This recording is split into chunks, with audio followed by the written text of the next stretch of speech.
Je suis là aujourd'hui pour présenter ICOO et ma binôme Anne-Sophie Thuron n'est pas là, donc je parlerai en son nom. Anne-Sophie, elle est issue des arts visuels, autrice, metteuse en scène et performeuse. Elle circule entre la boîte noire et les espaces non dédiés, l'espace urbain, le paysage naturel. Ce qui l'intéresse, c'est l'intime. Les parcours de vie intime, la question de sa possible mise en scène, comment faire basculer nos territoires intérieurs vers un territoire commun, celui de la représentation. Avec quel filtre? Ces zones de silence, d'exagération, de fiction. Comment on se débrouille avec la vie, disait l'anthropologue Essina Jean Rouge, c'est une phrase qu'elle aime beaucoup s'auto-citer. Comment on fait avec nos empêchements au sens large, comment on peut les transcender grâce aux outils de l'art et de la fiction. Ces projets sont donc à dimension documentaire et laissent la fiction s'incruster dans la vraie vie avec des enjeux d'une écriture du réel. C'est le cas ici, par exemple, dans un de ces spectacles, Belle Plante, créé en 2019 et présenté notamment au TCI dans le cadre du programme New Sitting de la Fondation Hermès. Projet qui file la métaphore florale pour parler de la vieillesse. Se croisent des histoires intimes, des conversations avec une personne de 80 ans et des séquences très visuelles où on explore avec une caméra macroscopique des fleurs couvées qui fanent au fur et à mesure du spectacle.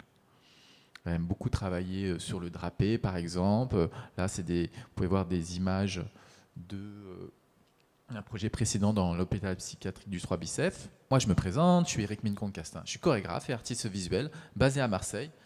Artiste précédemment au Ballet de Marseille pendant 4 ans, et puis aujourd'hui à l'ensemble interdisciplinaire de la Comédie de Valence, Centre dramatique national, et à un centre chorégraphique à Amsterdam. Moi, mon travail, depuis 2013, croise danse et technologie. Les technologies, pas comme des simples outils, mais comme des nouvelles structures de perception. C'est-à-dire comment, d'un seul coup, la technologie change nos relations entre les corps, notre relation à l'environnement.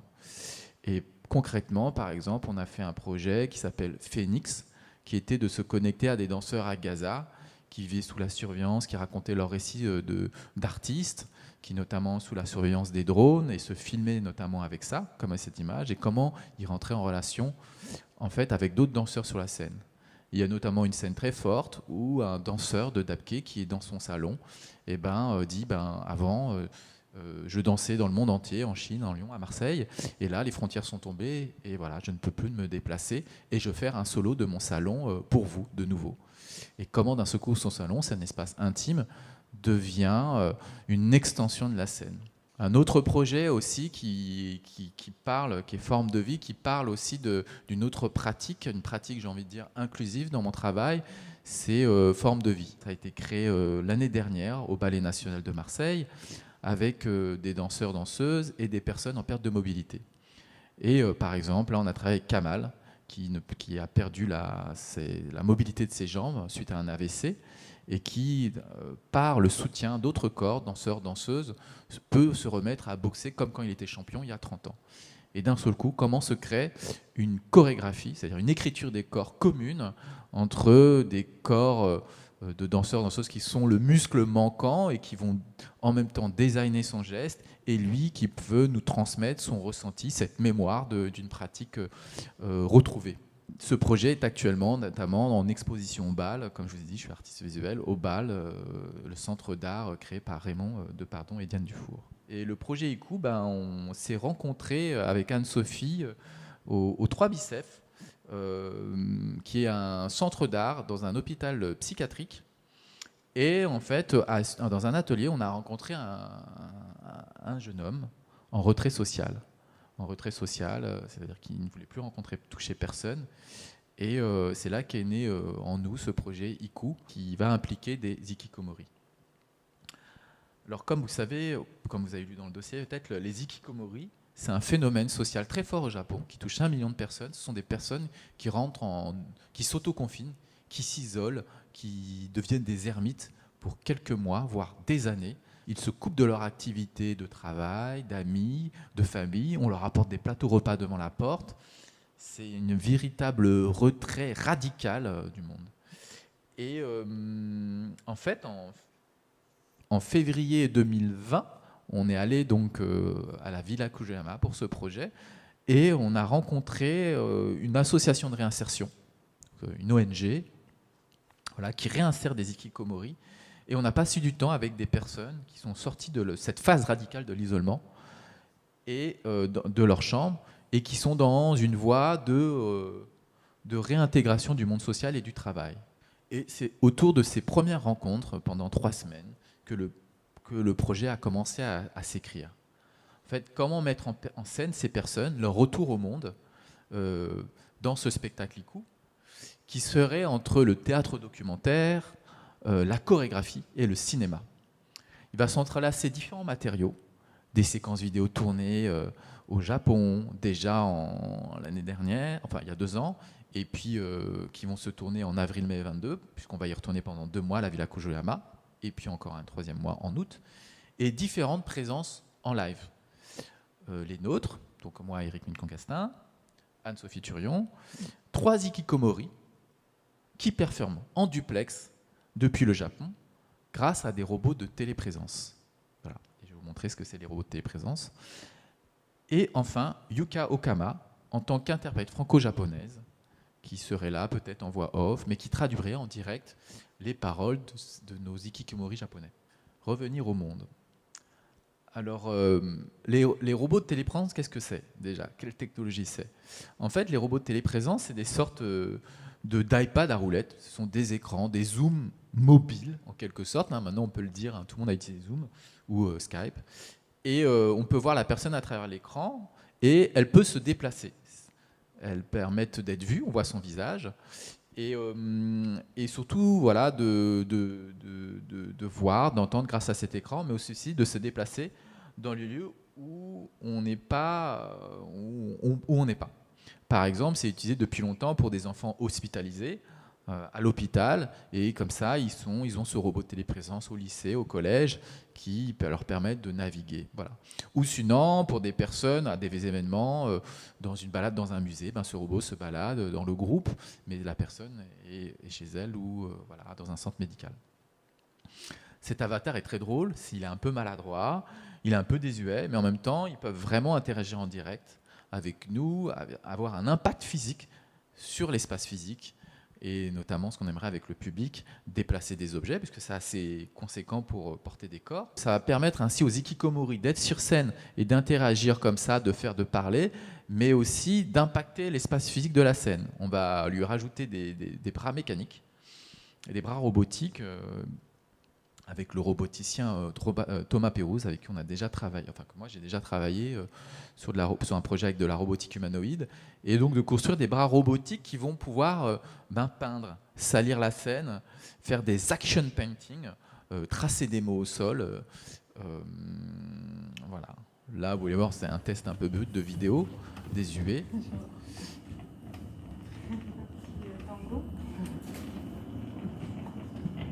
Là, on pousse des choses, etc. Là, que c'est avec un interprète. C'était déjà vraiment pour voir un peu la mécanique. Et ces robots, vous voyez, sont vraiment rigolos. On dirait presque un objet des années 80. Et en même temps, c'est les dernières technologies de transmission, de crypto-transmission pour l'information vidéo. Je te remplace ?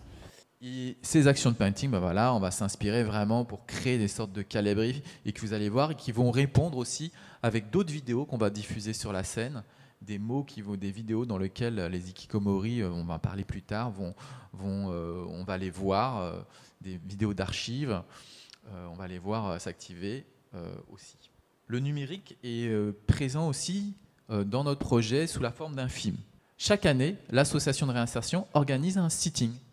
Ils organisent un sitting dans la rue, un abenokai, comme on dit, c'est une sorte de repas où ils s'invitent tous à manger, à ressentir le temps présent, à rentrer en une forme de sociabilité, ce qui est quand même toujours une épreuve pour eux.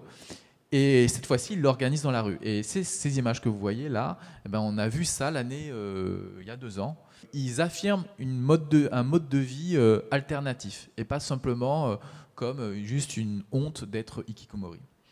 En fait, ce qu'on a découvert en allant là-bas, si ça paraît étonnant, c'est que cette association de réinsertion Nutsars Kansai, menée par Takahashi, défend un point de vue qui, pour nous, a été très riche et a beaucoup déplacé notre point de vue. C'est-à-dire que le postulat de l'association, c'est que ces gens qui ont rompu avec la société, ils ne peuvent pas y revenir comme si de rien n'était.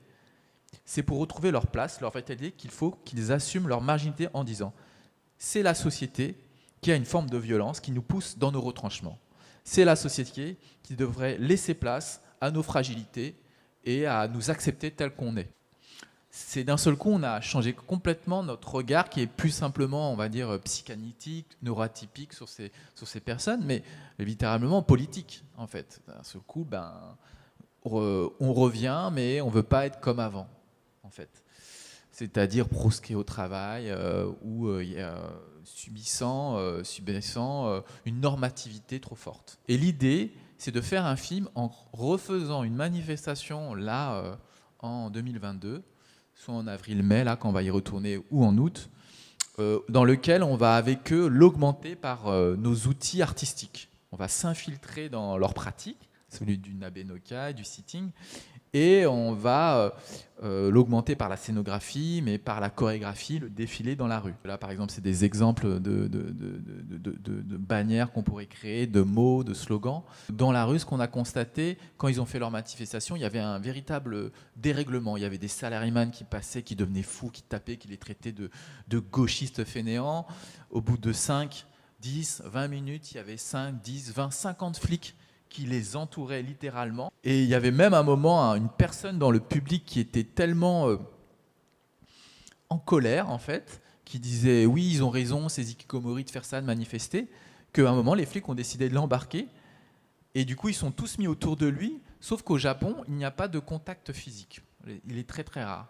Donc, ils se mettaient autour de lui sans le toucher, alors que, ici en France, voilà, on peut se prendre une balayette, c'est autorisé. Enfin, là. Ils se mettaient autour de lui et ils essayaient de l'emmener vers la police, mais comme personne n'osait le toucher, juste il posait sa main sur le bord de la voiture de police et ça bloquait tout le monde. Il y a une chorégraphie, il y a quelque chose qui se déclenche, qui perturbe la chorégraphie sociale du quotidien. La parole apparaît sous plusieurs modes en fait, dans ce projet. Anne-Sophie, en tant que narratrice, travail de restitution de l'expérience. Portrait des hikikomori, travail de réécriture à partir des entretiens qu'on va mener là-bas. Et une prise de parole évidemment possible des hikikomori présents à travers les robots. Certains ne parleront pas. On a par exemple un hikikomori géant qui est comme ça, qui est très, mais en même temps il a une présence incroyable et qui joue aux jeux vidéo. Peut-être on le voit jouer aux jeux vidéo, peut-être il va apparaître dans son écran à le biais de son avatar de jeu vidéo. Chacun doit trouver son expression, être là et parcourir l'espace avec ses robots et tracer des mots au sol, jouer d'un instrument, montrer sa chambre aussi. C'est ça qui est fort, c'est que à travers le robot, c'est une fenêtre. On voit où ils sont avec leur tatami, leur réalité. La parole est portée et elle part de leur réalité.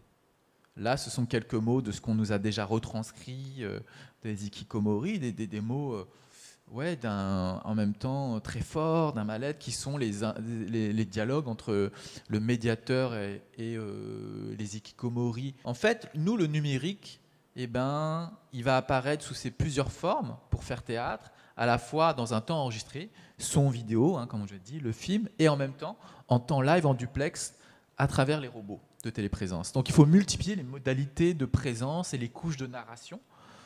Ce dispositif technologique, qui n'est pas une réelle entité, mais juste qui permet à une réalité d'advenir. Sans cela, ces personnes jamais ne se montreraient sur scène. Là, le dispositif de ces robots, dont ils sont familiers, celui de l'écran, de l'image, puisqu'ils vivent souvent à travers des communautés sur Internet, est presque beaucoup plus doux et presque un jeu. Les robots sont une sorte de sas, en fait, pour eux. Aussi, pour nous, c'est un projet qui nous permet de participer concrètement à la réinsertion de ces personnes, puisqu'ils vont être rémunérés à la fois sur les résidences et sur la tournée, même à distance. C'est en même temps un espace que nous, on a bien qualifié de safe space, c'est-à-dire comment eux, ils peuvent se sentir en confiance pour se livrer à un public étranger, un public à d'autres corps, et en même temps créer de nouvelles empathies, pas simplement de l'exotisme. En fait, l'enjeu dramaturgique, c'est de retranscrire notre expérience avec cette association, nos rencontres, mais aussi de créer une plateforme d'expression pour ces hikikomori. Avec, bien sûr, tous ces possibles d'aléatoires, d'accidents, de connexions, de robots qui tombent, de décalage du réel.